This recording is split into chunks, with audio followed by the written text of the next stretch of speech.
Last summer, I viewed a movie called A Streetcar Named Desire. I was fresh off of watching On the Waterfront that had Marlon Brando in it, and I wanted to see more of his movies. This movie will make you not like Marlon Brando.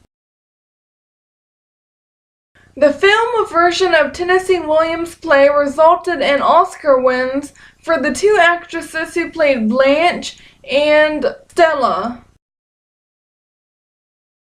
The actor who played Mitch also won an award for his performance. At the beginning of the book, Blanche comes to live with Stella and her husband Stanley.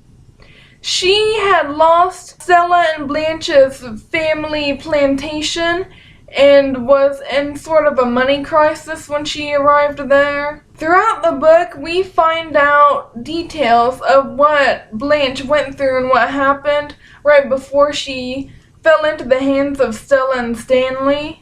I don't want to give too much away, but I will say that a lot of what we find out has to do with her love life. Just this month, I recently read the play version because I was hoping it would make me like some of the characters more. Unfortunately, I walked away from this read not really liking any of the characters. Blanche is the sort of rich type. She goes to Stella and Stanley's house and is like spraying perfumes and hanging stuff on their light bulbs and trying to like fancy stuff up.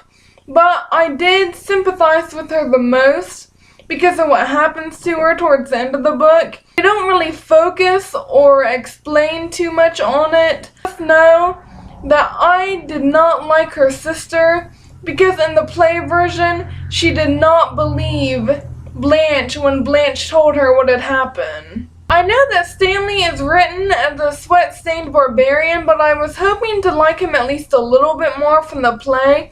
But he still does a lot of despicable stuff, including verbal abuse towards Blanche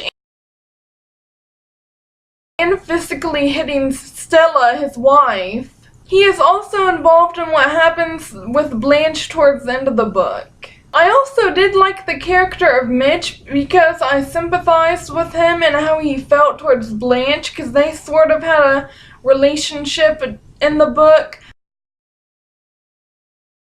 But he had a sick mother at home, and he told Blanche during one part that she wasn't clean enough to bring home to her, which I do understand, but I would also say that she's sick and he knows that she's gonna die soon, so her opinion shouldn't really matter if he does really love Blanche. I consider this to be a very good play to read, especially if you're at like the high school level, because a lot of the dialogue isn't very complicated. You'll understand it, at least on the surface level.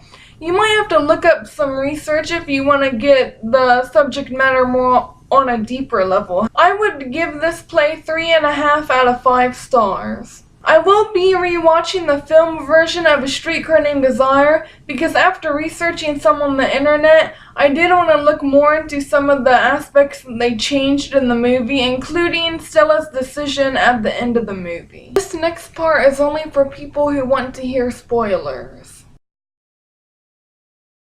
Stanley felt like he needed to constantly assert his power over all the women in the household. Blanche was no exception. Near the last scene of the play, he attacks and rapes her. The most probable reason for this was because she challenged his marriage and he felt like he was losing control. This crime left her emotionally unstable and she ended up going to a mental institution. Her sister Blanche did not believe her side of the story and stayed with Stanley in the play. However, in the film version, she left him and took her newborn baby with her.